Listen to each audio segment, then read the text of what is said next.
আসসালামু আলাইকুম ওরহমতুল্লাহি ওবরাকাতু।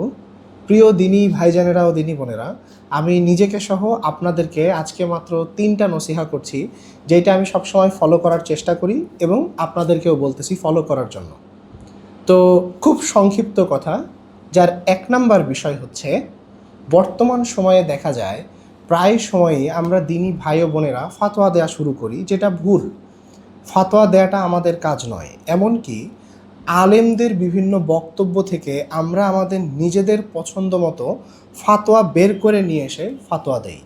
তো এই ফাতোয়া দেওয়াটা আমাদের উদ্দেশ্য নয়। আমাদের কাজ হচ্ছে ফরজ, ওয়াজিব, সুস্পষ্ট সুন্নাত এবং যে সকল বিষয়গুলো ইজমা হয়ে আছে সে সকল বিষয়গুলো সহ সমাজের আরও অনেক বিষয়গুলো আছে যেগুলো আমাদের নিজেদেরকে নিজ পরিবারে, আত্মীয় স্বজনে, প্রতিবেশীকে, পাশাপাশি ফেসবুকেও দাওয়াত দেওয়া যেতে পারে।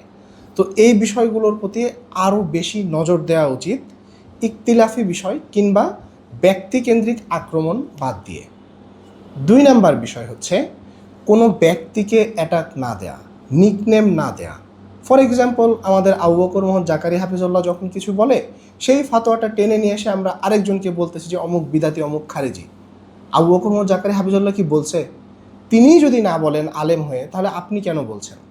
কিংবা আপনি নিজে থেকে দেখছেন যে কেউ একজন শায়েখকে গালাগালি করছে, আপনি তাকে বদহজম, হাবিজাবি নিকনেম দিচ্ছেন। কেন দিচ্ছেন ভাই?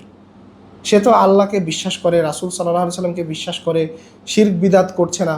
যদি আপনি তার মধ্যে কোনো খারাপ গুণাবলী পান, সেটা তাকে সুন্দরভাবে নসিহা করেন, তার জন্য দোয়া করেন। আমিও সেটারই চেষ্টা করি। আমিও এই সবগুলা বিষয় দেখি আরও অনেকের মতোই। তবে আমি এই নিকনেম দেওয়া, কাউকে ছোট করা, মানহানি করা, এটার পক্ষে নয়। তো এইটার জন্য কি হয়, আপনি যদি কোনো একটা নির্দিষ্ট গ্রুপকে পছন্দ করেন, তখন আপনার সেই গ্রুপই ভাল লাগে, তার বিপরীত কাউকে আর ভালো লাগে না। তো নিজের পছন্দকে সায় না দিয়ে কুরআন সুন্নাহ অনুযায়ী যেটা ভুল, যেটা ঠিক, সেটা নেওয়া উচিত। সেটা আমাদের পছন্দের শায়েকেরই ভুল হোক আর বিপরীত জনেরই ভুল হোক, কোরআন সুন্নাহ সালাফগণ যেভাবে বুঝেছেন আমাদেরকে সেভাবে নিয়ে নেওয়া উচিত। এবং অবশ্যই ব্যক্তিকে অ্যাটাক দেওয়া উচিত নয়, কাউকে ছোট করা উচিত নয়, কারণ আমাদেরকে মারা যেতে হবে। আমাদেরকে মাথায় এটা রাখা উচিত যে আমরা গীবত করছি না। তো যদি নসিহা করতেই হয়, সুন্দর পন্থায় ভালোবাসার সাথে নসিহা করব, প্লাস তার জন্য আমরা দোয়া চালিয়ে যাব। আর 3 নাম্বার বিষয়, সেটা হচ্ছে বর্তমান সময়ে দেখা যায় নাটক, সিনেমা, বিভিন্ন জায়গা থেকে কাট কাট করে সিন নিয়ে এসে সেগুলোতে দিনের ইয়ারকি জুড়ে দেওয়া হয়। কেন ভাইজান, এটা কি জায়েজ হচ্ছে? আপনার সুস্থ বিবেক কি বলে? মানে বেশ কিছু ফ্যান ফলোয়ার হয়তো আপনার এটাতে বাড়ে, সেটা কিন্তু অনেক হারাম পথে যারা চলে তাদেরও আছে, যেমন ক্রিস্টিয়ানো রোনালদো, লিওনেল মেসি, এদেরও অনেক অনেক লাখ লাখ কোটি কোটি ফলোয়ার আছে। তো ফলোয়ার বাড়ানোটা উদ্দেশ্য হওয়া উচিত না। ফলোয়ার যদি 10টাও হয়, সেক্ষেত্রেও 10জন যেন সঠিক দিন জানতে পারে। ভিউ যদি 10টাও হয়, সেই 10জন যদি জানতে পারে, সেটা আমাদের লাভ।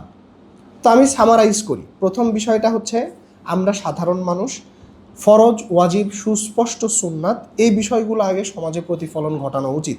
এইটার অনেক ফাঁক ফোকর আছে আমাদের নিজ পরিবারে, নিজ আত্মীয়, প্রতিবেশী এবং পাশাপাশি ফেসবুকেও এই বিষয়গুলোতে ফোকাস করা উচিত। 2 নাম্বার বিষয় হচ্ছে কাউকে ছোট না করা, গ্রুপিং না করা, কারো ব্যক্তির সাথে লেগে না যাওয়া। হ্যাঁ, আপনার কাছে মনে হচ্ছে সে ভুল, তাহলে আপনি স্টাডি করেন, ভুল হইলে তাকে জানান যে ভাইজান আমার কাছে এটা ভুল মনে হচ্ছে, এটা কি ভুল? যদি না হয় তাহলে আপনি আমাকে কুরআন সুন্নাহ সালাফগণের বুঝ অনুযায়ী বুঝিয়ে দেন, খালাস।